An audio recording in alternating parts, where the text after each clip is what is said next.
the actual utilization of today, and I'm gonna actually show y'all what the score is, and I'm also gonna show you guys the negative impacts that's on my credit report or on my Vantage 3.0 score, and just to give you guys a roundabout idea of how you should be moving with your credit when you're actually using it to benefit you in building. Me personally, it works for me.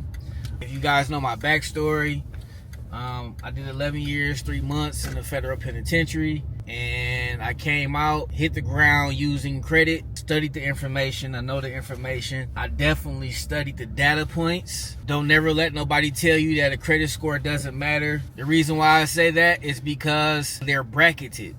If you look at it, credit scores, they'll show you a 579 to a 660. It is things that takes place within that 579 to 660 category of scoring to actually elevate you into the 661 to 720, I believe. So never let somebody just tell you, oh, the credit scores don't matter, because they do matter. They matter a lot. But we're gonna look at something real quick. Give me 1 second. Turn this around, give you guys a view of what's going on. So as you can see, I use all these guys. I look at all these guys. Let's see here. Credit Karma.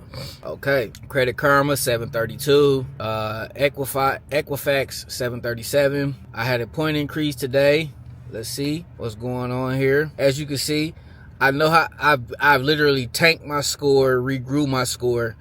This is easy work. And I'm going to show you like the negative impacts of my score. I wish I could go back to show you how this at one point in time a few months ago was actually higher than this, but I actually lowered my score by doing things. And let's get this understood. When you're building your score, just know your score is for you to have purchasing power. It gives you access when you need that, the actual purchasing power to acquire whatever debt it is that you're acquiring. But like I said, credit scores do matter. If you understand what's going on within this 732 category of a credit score, you will actually know how to build your score within that to get outside of the 732 credit score, which gets you into the 750 plus category, the actual A plus, where you get prime or floor rate APRs. But that's a different conversation. So let's see what changed. All right, we're waiting. Okay, credit limit, account balance decrease, account balance decrease. You know what I'm saying? All right, boom, let's go back. All right, so I want you to see something. So this is what everybody talks about. Oh, you want to be in the underneath the 10%, 5%. That's 100% true. This is what they're talking about, credit utilization. This is what they're talking about. So you see it says excellent, right? But we're going to get that thing down to 5%. But you just seen what my credit score was on that level.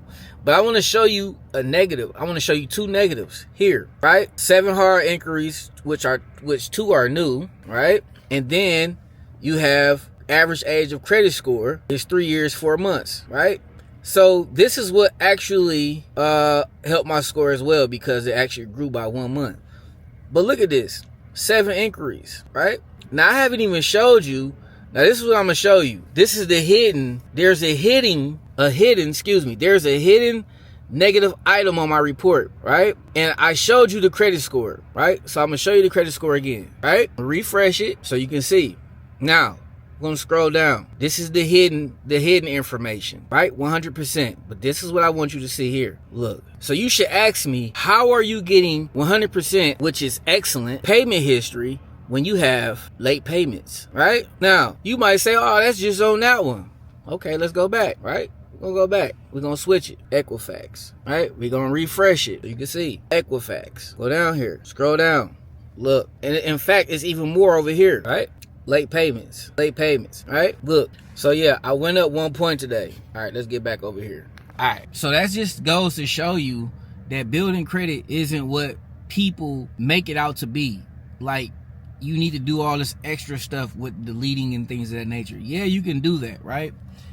But then you have to rebuild all over again, and with that, it takes time. So, and when you're doing that, then you start doing authorized users.